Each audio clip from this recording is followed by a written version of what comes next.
তাকে জিজ্ঞাসা করে দেখেন। সেজন্যই সুস্থতার নেয়ামত যদি আমরা এই নেয়ামতের শুকর আদায় যদি সাজদা দিয়ে মরণের আগ পর্যন্ত করতে থাকি, বলেন তো শুকর আদায় কি শেষ হবে? একটু জোরে কর না, শেষ হবে? আল্লাহু আকবার। এজন্য শুকর আদায় করব আমরা কিভাবে? নবী আমার জানাইয়া দেয়, মান লাম ইয়ারহাম সগীরানা ওয়া লাম ইউক্কির কাবীরানা ফালাইসা মিন্না। পয়গম্বর জানাইয়া দেয়, যে ছোটকে স্নেহ করে না, বড়কে সম্মান করে না, সে আমার উম্মত না। জোরে কোন সুবহানাল্লাহ, আরো জোরে বলেন সুবহানাল্লাহ। ছোটকে স্নেহ করা লাগবে, বড়কে সম্মান করা লাগবে। আমরা অনেক সময় কথায় কথায় বলি, দুধ নাক টিপ দিলে দুধ বের হবে, কিন্তু ওর মুরব্বীদের উপরে কলম ধরে, আছে না নাই? কথা বলেন, আছে না নাই? এখন ছোটকে স্নেহ করব মানে তার কপালে চুমো দিলেই স্নেহ হয়ে যাবে, বড়কে সম্মান করব তার কপালে চুমা দিলেই সম্মান হয়ে যাবে। বিষয়টা এমন না। দোয়া এমন একটা জিনিস, চাইয়াও পাওয়া যায় না, আবার না চাইতেও দোয়া চলিয়া আসে। কথা বলেন।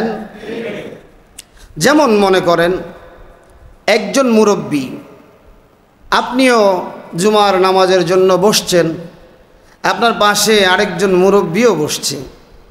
আপনি বললেন, বাজান আমার সামনের জায়গাটা আপনার জন্য খালি করে দিলাম, আপনি বসেন। বলেন তো তার কাছে দোয়া কি আর চাওয়া লাগবে? কথা যদি বুঝে থাকেন একটু জোরে বলেন, দোয়া চাওয়া লাগবে? লাগবে না। দোয়া তো অটোমেটিক আসবে। ঠিক তদরূপ কারো ব্যাপারে বদদোয়াও করা লাগে না, এটা অটো আসতে থাকে। তো আমার দাদি, আল্লাহ পাক জান্নাত নসিব করুন, সকলে পড়ি আমিন। তা আমার এক চাচা একটু বাঁকা। বাঁকা কেমন? দাদির তেমন খোঁজ খবর নেয় না। তো আমি দাদিকে বলতাম যে, দাদি সব ছেলেরা তো একরকম হয় না। সবাই একরকম হয়? হয় না। তুমি কিন্তু অমুকের ব্যাপারে বদদোয়া করিও না। আমার দাদি আমাকে একটা কথা বলতেন যে, দাদা বদদোয়া তো করা লাগে না যদি আমার হাড়ে করে ফেলে। কি মনে করেছেন কথাটা? বাবা মা কোনোদিন সন্তানের জন্য বদদোয়া করে না, কিন্তু অনেক সময় বাবা মা যেই সন্তানের জন্য পুরা জীবনটা বিলীন করে দেয়, আবার এটাও আমরা এখন দেখতেছি যে বাবা মা নিজে বাঁচার জন্য সন্তানকে মেরে পর্যন্ত ফেলে। এই তো একদিন আগের ঘটনা, সন্তান ইন্টার ফার্স্ট ইয়ারে পড়ে, বাবা মাকে এই পরিমাণ জ্বালা যন্ত্রণা দেয়, লাশ পর্যায়ে, লাশ ফিনিশিং। মাকে এসে বলছে 5,000 টাকা 5 মিনিটে দিবা তো দিবা নয়, খবর আছে। সন্তানের ভয়ে মা বাবা পালিয়ে বেড়ায়। বাবা যত সময় পর্যন্ত বাড়িতে আসে না, মা আরেকজনের দরজায় বসে থাকে। বাবা যত সময় পর্যন্ত বাড়িতে আসে না, মা রান্নাঘরে যায় না।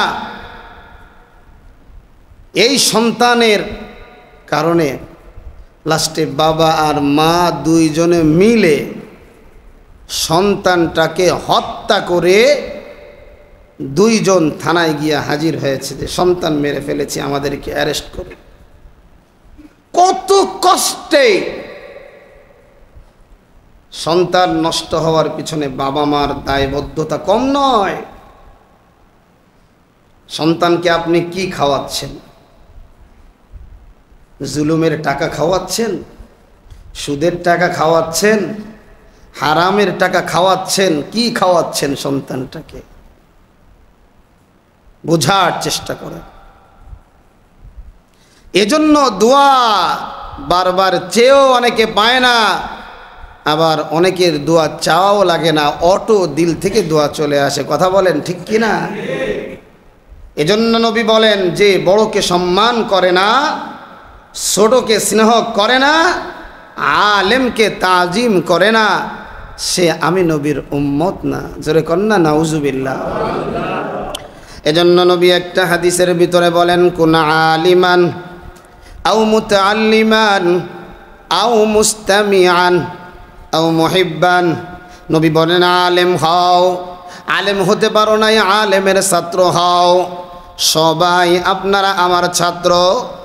খতিব সাহেব ছাত্র, সব মুসল্লিরা কথা বলেন ঠিক কিনা? জুমার দিন তালিম দেওয়া হয়, সেই তালিম অনুযায়ী আপনারা আমল করেন। সবাই আমার রুহানি ছাত্র। বাবার বয়সী যারা আছে, দাদার বয়সী যারা আছে, ছেলের বয়সী যারা আছে, ভাইয়ের বয়সী যারা আছে, আমার বয়সী যারা আছে, সবাই আমার ছাত্র। আমি আপনাদের সকলের উস্তাদ। এ যুবক, এখন আপনারা সবাই ছাত্র হয়ে গেছেন। জোরে কোন সুবহানাল্লাহ। আরো জোরে কোন সুবহানাল্লাহ। কিন্তু ছাত্র হওয়ার জন্য একটা গুণ দরকার। জুমার দিনে যখন মসজিদে ঢোকেন, এই নিয়াত করিয়া করিয়া ঢুকবেন, আজকে হুজুর যতগুলা বয়ান করে সব দিলের কানটা লাগায়া আমলের নিয়তে শুনবো। জোরে কন্যা সুবহানাল্লাহ। আর যদি নিয়তটা আপনার খারাপ হয়, দেহি হুজুর আমারে কিছু কয় কিনা, দেহি হুজুর মিথ্যার বিরুদ্ধে কিছু কয় কিনা, দেহি হুজুর অন্যকে নিয়ে কিছু বলে কিনা, তাহলে কাগজে লেখা নেন, আপনি মরিয়া যাবেন, কত জুমা যাইব, একটা আমলও আপনার আমল নামায় নেকি লেখা হবে না। কথা বলো ঠিক কিনা? 3 নাম্বার, আও মুস্তামিআন। যে আলেম যদি না হতে পারো, ছাত্র যদি না হতে পারো, আলেমের কথা শ্রবণকারী হও। সুবহানাল্লাহ বলেন। এই গুণটাও আপনাদের মধ্যে আছে, যেই বয়ানগুলো করি মনোযোগ দিয়ে আপনারা শ্রবণ করেন। 4 নাম্বার, আলেম হতে পারে নাই, ছাত্র হতে পারে নাই, বয়ান শোনারও সুযোগ হয় নাই, কিন্তু মনে মনে মসজিদের ইমাম সাহেবকে বড় মহব্বত করি। নবী আমার বলেন, এই 4 শ্রেণীর মধ্যে হবে যারা, দুনিয়া ও আখিরাতে কামিয়াবি হবে তারা। সুবহানাল্লাহ। ওয়ালা তাকুনিল খামিস ফাতাহলিক। 5ম প্রকার হইও না, আলেম বিদ্বেষী হইও না, হাফেজ বিদ্বেষী হইও না, মাদ্রাসা বিদ্বেষী হইও না, মসজিদ বিদ্বেষী হইও না। যদি হও ধ্বংস ধ্বংস, আমার কথা না, নবীর কথা। কথা বলো ঠিক কিনা? এ হাদিসের ব্যাখ্যায় একটা মজার মজার মজার ব্যাখ্যা আসছে, যেই ব্যাখ্যাটা আমার কাছে এত মজা লাগছে, এত মজা লাগছে, শোনার আগে জোরে কন্যা সুবহানাল্লাহ। সবাই জোরে কন্যা সুবহানাল্লাহ। হাদিসের ব্যাখ্যা আসছে, কিয়ামতের ময়দানে আল্লাহর বান্দা বান্দীদের আমল নামায় তাকায় দেখবে কোনো আমল নাই। কত হাজি সাহেবের আমল নামায় আমল নাই, কত মুফতি সাহেবের আমল নামায় আমল নাই, কত নামাজির আমল নামায় আমল নাই। আমল তো সব খালি হয়ে গেছে, কারণ হাজি সাহেব তো হজ করছে হাজি কথা শোনার জন্যে, নামের আগে হাজি লাগায় নাই তো একবারে চান্দি গরম হয়ে গেছে। নামের আগে হাজি না লাগাইলে মাথা নষ্ট হয়ে যায়। কয়বার হজ করছে তাও না বললে মাথা নষ্ট হয়ে যায়। আল্লাহরে বলবে, আল্লাহ আমি যে হজ করছি আমল কই? আল্লাহরে বলবে, আল্লাহ আমি যে নামাজ পড়ছি আমার সওয়াব কই? আল্লাহ কয় তুমি নামাজ এমনিতেই পড়ো নাই, নামাজ পড়েছো মানুষ দেখানোর জন্য, আমি তো দেখায় দিয়েছি। ও ভাই, হাদিসের ব্যাখ্যার ভিতরে দেখবে আল্লাহর বান্দা বান্দির আমল নামায় কোনো আমল নাই। আল্লাহ ফেরেশতাদেরকে ডাকিয়ে ডাকিয়ে বলবে, ও আমার ফেরেশতারা, আমার বান্দার আমল নামায় তাকাইয়া দেখো আমার এই বান্দা বান্দি কোনো আলেমের ওয়াজ শুনছে কিনা। যদি দেখো ওয়াজ পাওয়া গেছে, যদি দেখো জুমার দিন আগে আগে মসজিদে গিয়া বসিয়া হুজুরের জবান থেকে বয়ানগুলা শুনছে, আর কিছু করা লাগবে না, আমার বান্দা বান্দিরে জান্নাতে পাঠাইয়া দাও। এবার আমল নামা খুঁজা দেখবে রে বাজান, আমল নামায় বয়ানো শুনা নাই, চোখের পানিও ফেলানো নাই। আল্লাহ বলবে ফেরেশতা দেখ না আমার এই বান্দা বান্দি কোনো আলেমকে মোহাব্বত করছিনি, মসজিদের ইমাম সাহেবকে আমি আল্লাহর জন্য মোহাব্বত করছিনি, এলাকার আলেমকে আমি আল্লাহর জন্য মোহাব্বত করছিনি। আল্লাহর ফেরেশতারা খুঁজিয়া খুঁজিয়া দেখবে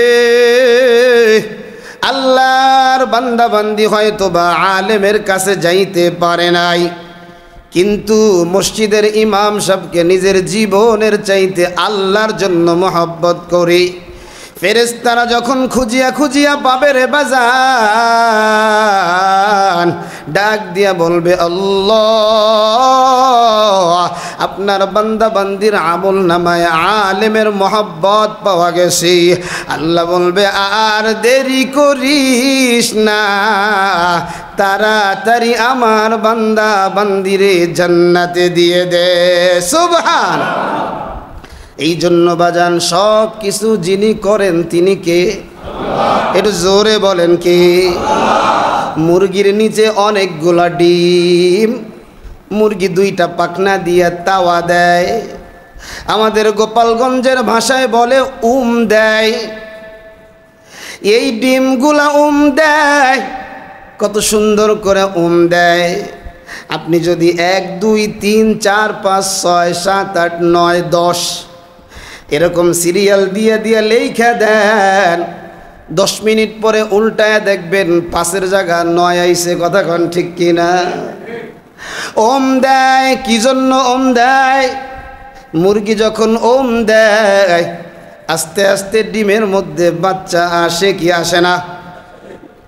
মুরগি তো ডিমের ভিতরে বাচ্চা ঢুকায় দিয়েছে, ঠিক কিনা? আরে জোরে, আরো জোরে। বাচ্চা দেওয়ার মালিক কে? আরো জোরে বলেন কে? আবার তাকাইয়া দেখিন সব ডিমে কিন্তু বাচ্চা হয়। আরো জোরে কন। মাত্র 10 মিনিট 20 মিনিট একটা মুরগি একটা ডিমকে তাও দিছে, দিয়েছে। যেই ডিমটা 10 মিনিট আগেও ভেজে খাওয়া যাইতো, এখন আর এই ডিমটা খাওয়া। আরো জোরে কন। সব কিছু করে কি? তুলিজুল লাইলা ফিন নাহার ওয়া তুলিজুন নাহারা ফিল লাইল ওয়া তুখরিজুল হাইয়া মিনাল মাইয়িতি ওয়া তুখরিজুল মাইয়িতা মিনাল হাইয়্য ওয়া তারযুকু মা তাশাউ বিগাইরি হিসাব।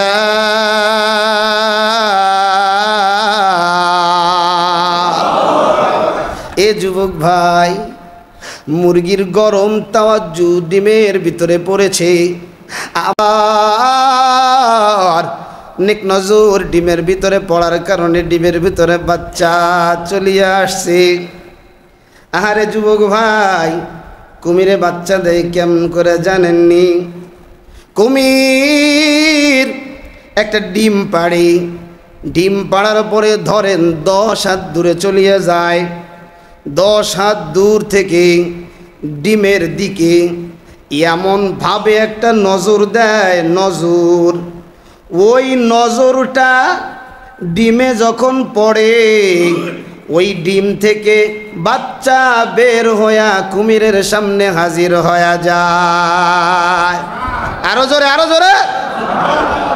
নজরটা কেমন আরে বাজান, এটাকে বলা হয় তাওয়াজ্জু। তাওয়াজ্জু, আমার আপনার দিলের মধ্যে মাওলার প্রেম নাই,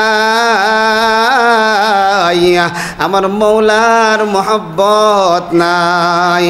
মৌলার তাওয়াজ্জু যেই অন্তরের উপরে পড়িয়া যায় ওই অন্তরটা দামি হয়ে যায়। যেরকম সুবহানাল্লাহ। দেখেন কয়েকটা লাইট জ্বলতেছে, 1 2 3 4টা লাইট জ্বলতেছে। বাজান লাইটগুলার আলোগুলাকে কি আলাদা করা যায়? জোরে কন, আরো জোরে কন।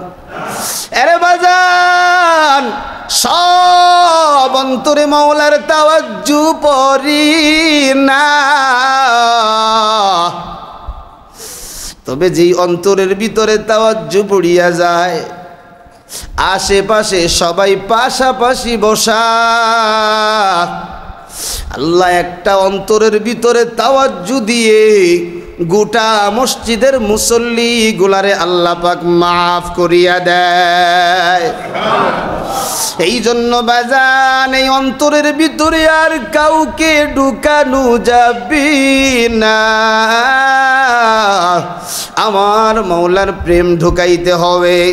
স্ত্রীর মায়া অন্তরে ঢুকানো যাবে না, সন্তানের মায়া অন্তরে ঢুকানো যাবে না, আমার মৌলার প্রেম আমার মৌলার মহব্বত ঢুকাইতে হবে। এই জন্যই তো মুমিনেরা মজা পায়। লা ইলাহা ইল্লাল্লাহ, লা ইলাহা ইল্লাল্লাহ। লা এমন একটা তরবারি, এই তরবারি দিয়ে বলা হয় আমার অন্তরে একমাত্র আল্লাহই আছে। জোরে বলেন কে? আরে জিকির করলে যে কি মজা, কি মজা। জিকির যারা করে না রে বাজান ইয়াদেরকে বুঝানো যাবে না। বাংলাদেশের মধ্যে বগুড়ার দইয়ের বড় মজা, যার জিব্বাটা খারাপ বলেন তো মজা লাগবেনি? এর জোরে কন লাগবেনি? দইয়ের গুণগত মান বড় ভালো, কিন্তু তোমার অন্তরটা তোমার জিব্বাটা খারাপ। জিকির করনে ওয়ালারে জিগাইও জিকির করা যে কি মজা, কি মজা। আমার মাওলার প্রেমে অন্তরে ঢুকাও আরে বাজান, আমার মাওলার ভালোবাসা অন্তরে ঢুকাও।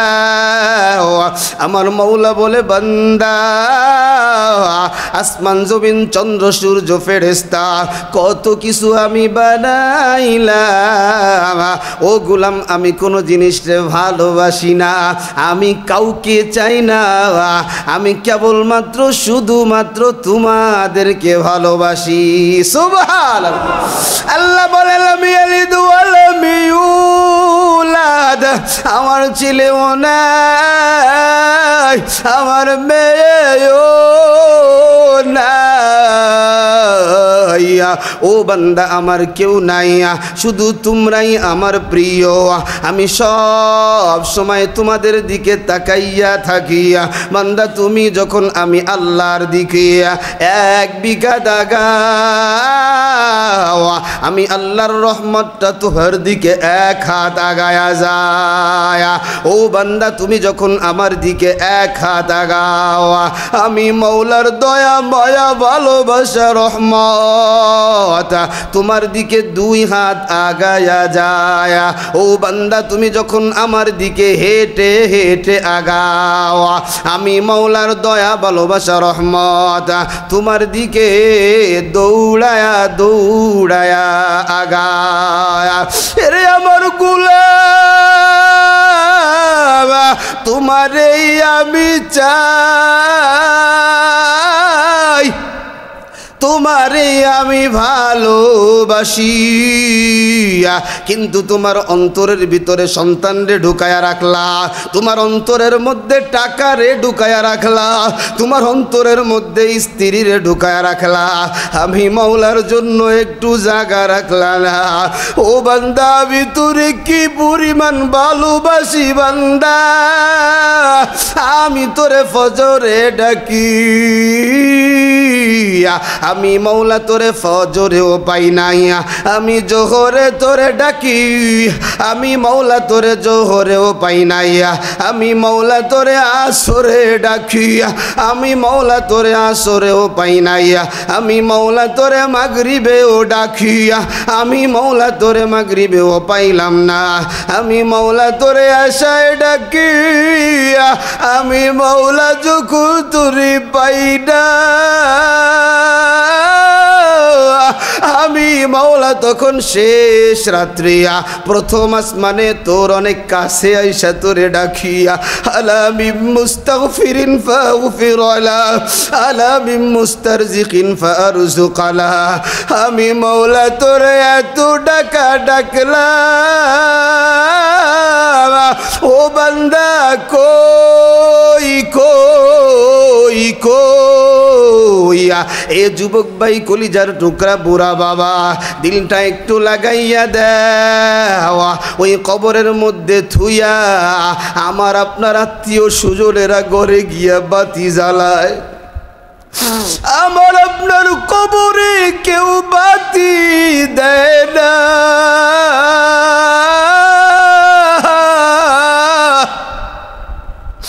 আহারে সবাই যখন চলিয়ে আসে তখন আমার আল্লাহ ফেরেশতাদেরকে বলে, ও ফেরেশতা এবার রূহটা কবরের ভিতরে ঢুকাইয়া দে। বেঈমান বেনামাজি সুদখোরের রূহটা পালায়, ওই কবরে ঢুকতে চায় না রে বাজার, কারণ দুনিয়ার জমিন থেকে বিদায় হয়ে গেলে আখিরাতের সব দেখা যায়। বেঈমান বেনামাজি সুদখোর তাকাইয়া দেখে রে, ওই কবরের মধ্যে যদি আমাকে দেওয়া হয়, ডান পাশের মাটি এত জোরে চাপ দিবে, পাঁজরের হাড্ডিগুলা চূর্ণ বিচূর্ণ হয়ে যাবে। এবাজান এই শাস্তি কি সহ্য করতে পারবি? ওরে যুবক ভাই, কেমনে গুনাহ করো, এখনো সময় আছে, অন্তরের ভিতরে আবার মাওলার প্রেম ঢুকাও। মাওলার ভয়ে দেখো চোখ দিয়া পানি আসেনি রে বাজার, ওই সময় বেঈমান বেনামাজি সুদখোর জিনাকার তাকাইয়া তাকাইয়া দেখবে কবরের ভিতরে 70 থেকে 99টা সাপ ঢুকিয়ে গেছে। ওই সাপগুলো পা থেকে গলা পর্যন্ত পেঁচায়া এত জোরে চাপ মারবে, হাড্ডিগুলো কড়কড় করিয়া ভাঙ্গিয়া যাবে। বেঈমান বেনামাজি সুদখোর হাত দিয়া কামড়টা প্রতিহত করার চেষ্টা করবে, এমন একটা কামড় দিবি রে বাজার, একটা কামড়ের বিষ 40 বছর পর্যন্ত থাকবে। বেঈমান বেনামাজি হাত দিয়েও সাপটাকে তাড়াইতে পারবে না। এমন সময় সাপ বলবে, আল্লাহ আমার জবানটা খুলিয়া দাও। ওই সাপের জবানটা যখন খুলিয়া যাবে,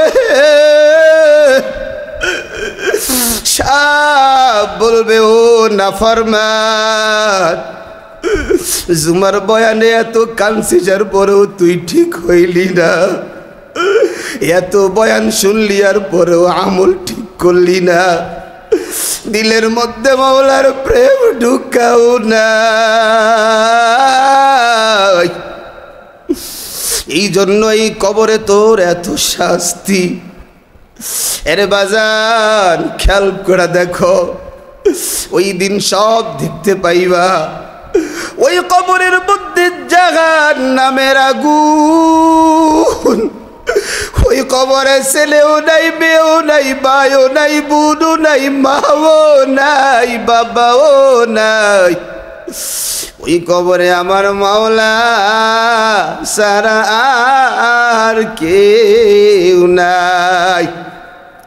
এজন্য আমি বাজানদেরকে বলবো, বাবাদেরকে বলি, এই অন্তরটা খালি করে একমাত্র মাওলারে ঢুকাও।